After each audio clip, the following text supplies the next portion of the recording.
हम मीनू झा गोर लगै छी समस्त मिथिलावासी के एकटा छठक गीत लऽ कऽ उपस्थित छी। सब गोटे के छठ महापर्व के बहुत बहुत शुभकामना। धन्यवाद। जय मिथिला, जय मैथिली। हाथ सट कुनिया हो दीनानाथ, शोभै पैर खड़ाम, शोभै पैर खड़ाम। कान्ह जनौआ हो दीनानाथ, चले भेला मंदिर, चले भेला मंदिर। गोबर आन गेलियै हो दीनानाथ, हम गैया के बथान, हम गैया के बथान। गैया के चरबाहबा हो दीनानाथ, हमरा लेल लूलू आय, हमरा लेल लूलू आय। दूर रहो दूर रह गे बाझिन, मोर गैया होयत बाँझ, मोर गैया होयत बाँझ। ओतऽ सजे एलियै हो दीनानाथ,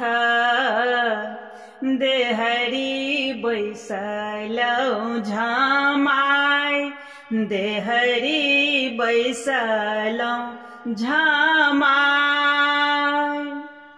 कोन अपगुण में हो दीनानाथ, पड़ल बाँझी पद नाम, पड़ल बाँझी पद नाम।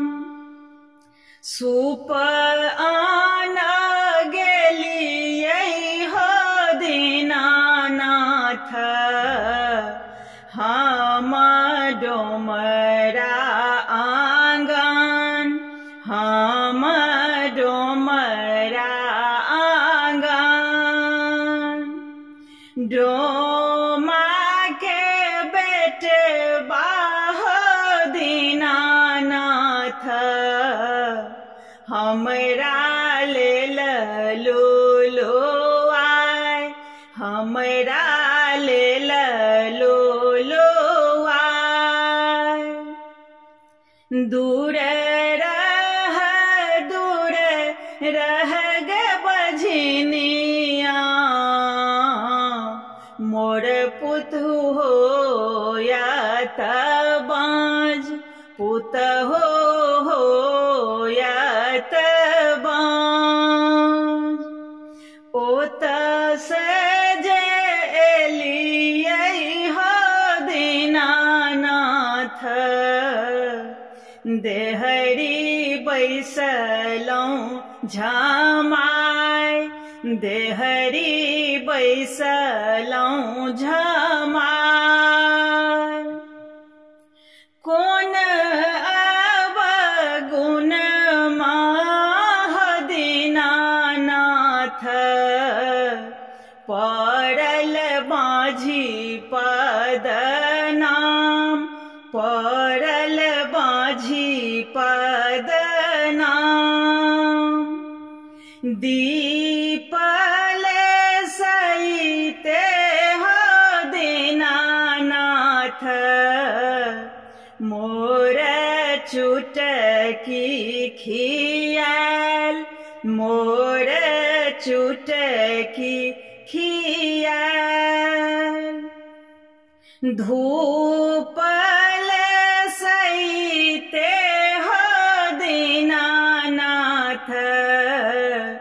गेल तरहथ खियाय गेल तरहथ खियाय तैयो नाई छूटले हो दीनानाथ मोर बाँझी पद नाम मोर बाँझी पद नाम सासु जे मारै ठुन काबै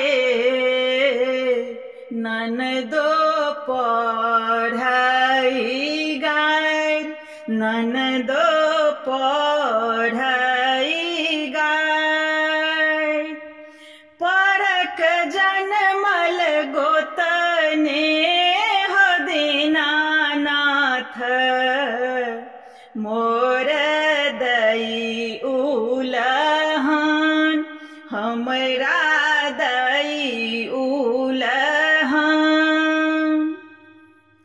पुत्र जे देबौगे बाझिना जूनी गौरव करी हैं पुत्र तोरा देबौगे बाझिना जूनी गौरव करी हैं जूनी गौरव करी हैं गौरव जे कर बगे बाझिना हम तले बहुछिन पुत्र ले बहु हम छिन पुत्र जे देबह